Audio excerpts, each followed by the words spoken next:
Push-pull legs is killing your gains inside the gym, and I need you to think about it. Welcome back to the channel, and in today's video we're going to be breaking down different approaches and methodologies to programming and how this could blow up your gains inside the gym from a few simple concepts and tweaks. So let's get straight into it. As I said at the start of the video, push-pull legs is killing your gains. Now, the reason that I say this is that you could be doing so much more with the limited time that you actually have available. It's not that push-pull legs is inherently bad, it's just there's other better things that we could be doing. Now, I usually do recommend a minimum of 4 days in the week, and that allows us to run some really creative and really fun types of programming. Otherwise, we have to use 3 sessions, and that's not bad. It just means we have to be a little bit more volume based when we're actually in the gym. So I'm going to run you through a few different approaches that I use with my clients and how we get these sort of results. Now, the first thing that I want you to think about is volume. Volume is the driver of growth, okay? However, it's important that how we split this up over the course of a week, okay? So if we were to do, for example, 6 sets of bench press in one session and 6 sets incline dumbbell press and 6 sets of pec deck and whatever, right? Your chest would be in absolute pieces come the next day. Let's say that. However, if we were to take that same amount of volume and split it up over 2 sessions, that is going to be a much more effective use of time because you're going to create damage, recover for a few days, and then hit it again. And this is where push-pull legs simply falls down, is that the overall volume that you can get is not high enough to sustain the entire week. And as a result, the frequency of the programming is far too low. So what I would actually recommend would be something like upper lower. And that is a far more effective split. If we take that same example, instead of doing something ridiculous, and I have seen it done before, like 6 sets of bench, 6 sets of incline, we can break that up over 2 different sessions in the week. As a result, create some damage, recover, create damage, recover, and as a result, our weekly volume is now higher. We're able to recover far more effectively, but you're not just hitting the muscle group once a week and then recovering for 6 days and just wasting your time. Frequency is how we get around this pillar. We hit the muscles much more frequently rather than just slamming them with volume at once. And as a result of having higher frequency, the volume is higher as a result. As a result of the volume being higher, you will see better results inside the gym. The second thing that we're going to look at is intensity. Now, most guys think if you're just getting a sweat on, you're getting a pump, you're training hard, that is intensity. Now, we have to break this up. That is intense, but it is not what is referred to as intensity from a programming and coaching perspective. When we look at intensity, that is how heavy we're lifting. Okay? To give you these terms, we have intensity, which is how heavy you're lifting. We have frequency, which is how often you're hitting the muscles. And then we have volume, which is the total accumulative amount of weight that we're lifting. These factors play into each other massively. And then your nutrition plays into that too. However, we'll leave that on the side for the third pillar.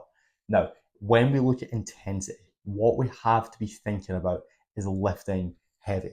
Now, as I said, push-pull legs is killing your gains. You can only lift so heavy during a session for so long before it just starts falling off a cliff because you're just that depleted, because you've absolutely battered the muscle groups. However, if you take the approach of having higher frequency with something like upper lower, what you then get from that is you can lift more intensely over that. Because you're splitting it up over the week, you can lift heavier per session because you're not going to be as battered. And the other side is you're not just battering one muscle group, for example, chest, shoulders, triceps, and absolutely depleting them into the floor. You're going to be hitting your chest, your shoulders, your back, your arms. And as a result, the sets that you do have, you're going to be able to treat with higher quality, higher intensity. And if you can lift higher weights with better execution, you're going to get better results. This is another reason to sack your push-pull legs and to opt for something like upper lower. The frequency is higher, the intensity is higher, and the total amount of volume that you're going to be able to do and recover from is also higher. Third point we're going to look at is your nutrition and the phase that you're in and how this relates to your training. Now, most guys think that it doesn't have an impact whatsoever. But I'm here to tell you that it does. And trust me, I have the client results to back up what I'm saying. So if we are in a gaining phase and we are purposefully trying to gain muscle, gain strength, and gain weight, we have to be focusing on the intensity and the volume and the quality of the work that we're doing.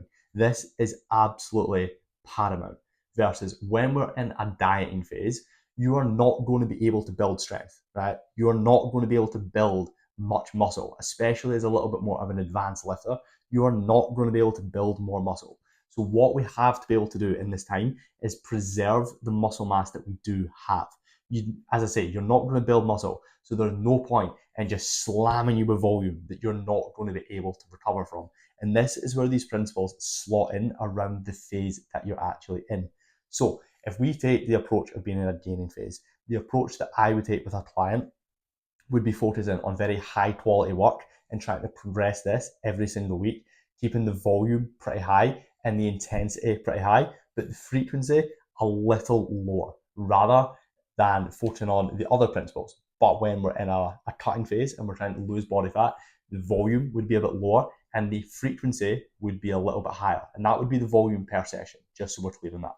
So what my point is that you have to be clear what phase of training you're in based on what phase that you're trying to get into with your nutrition.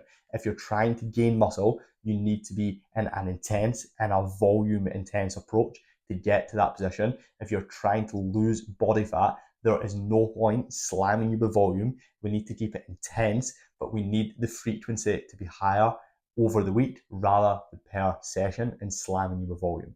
Now, the thing is that most coaches don't have a clue about how these things interlink with each other.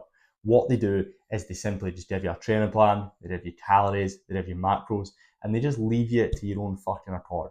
And it's really, really difficult to actually implement. And it's why the standard of coaching in the industry is so fucking low. Versus myself, and I understand these principles to an absolute core, and I implement it with my clients to get result after result after result after result after result.